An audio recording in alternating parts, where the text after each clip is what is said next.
Monsieur le maire, mesdames, messieurs les élus, mesdames, messieurs les représentants des autorités, mesdames, messieurs, Zami Haïti Mio. Nous là? Nous là. Je vous remercie d'être présents à cette manifestation à laquelle tous les habitants de votre communauté ont été conviés.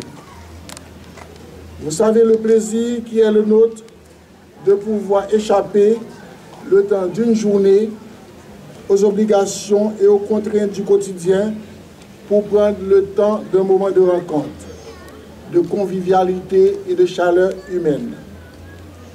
Monsieur le maire, sachez que la nation haïtienne ne sera pas insensible à cette marque de reconnaissance. Mesdames, messieurs, ce n'est pas le moment de vous faire une fiche technique d'Haïti. Mais retenons qu'à l'origine, les Arawaks et les Taïnos occupaient l'île avant l'arrivée des Espagnols. Christophe Colomb, débarquant le 5 décembre 1492, la nomme Hispaniola, alors que les indigènes la nommaient Haïti, Quisqueya ou Boyo. L'occupation espagnole dura jusqu'à l'ascension au trône du petit-fils de Louis XIV.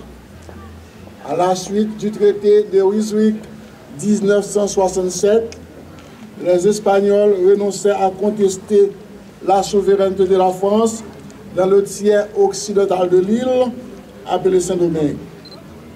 Vers 1790, Saint-Domingue était la colonie française la plus riche d'Amérique.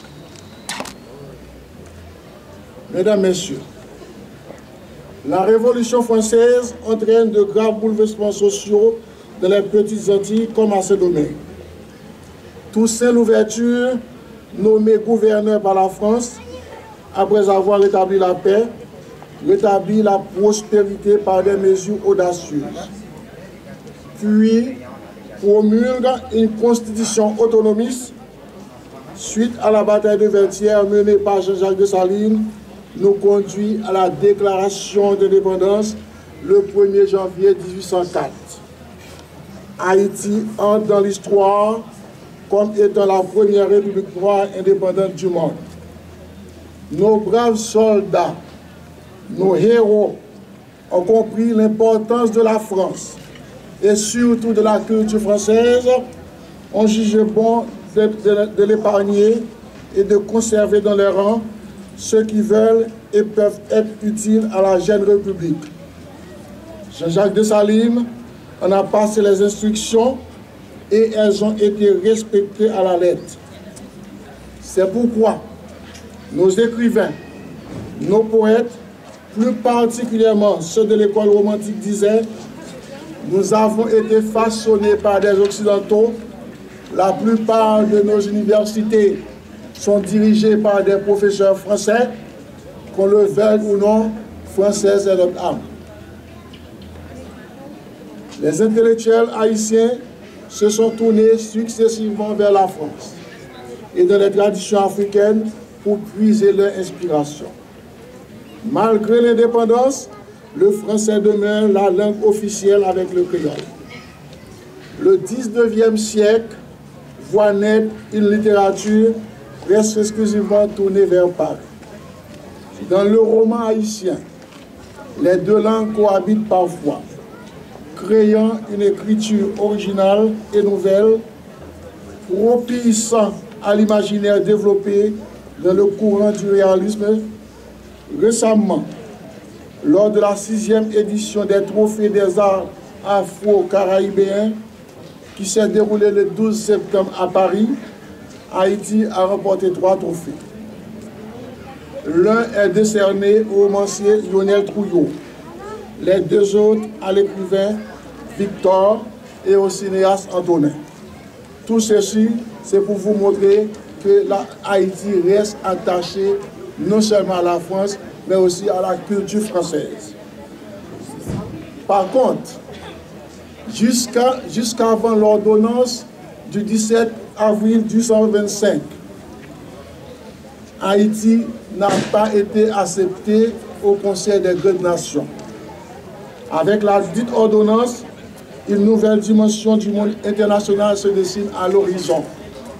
La jeune République vient de prendre part au Conseil des Nations et depuis, c'est l'ascension fulgurante d'Haïti sur la scène internationale. Membre fondateur dans presque toutes les institutions ayant vu le jour. Il convient de citer l'ONU, l'OIF, etc. Les devises liberté, égalité et fraternité, chère à Haïti, elle l'a partagée avec d'autres pays de l'hémisphère, sans citer des noms. Aujourd'hui, ces pays lui sont reconnaissants et lui renvoient l'ascenseur. Monsieur le maire, au nom du gouvernement haïtien, au nom du peuple haïtien et en mon nom propre, je vous dis encore une fois merci. Avec cette place érigée dans votre commune Saint-Michel-sur-Orge, à quelques kilomètres de Paris, on peut dire que c'est une partie d'Haïti en France. Monsieur le maire, puis-je me permettre de vous faire une demande? J'aimerais que cette place baptisée d'Haïti saute à l'œil nu sans pour autant que les visiteurs lisent la plaque, mais un symbole d'Haïti. Je ne vous demande pas de répondre tout de suite. Je sais qu'il y a des contraintes, mais une statue de Jean-Jacques Dessalines ou de François Capois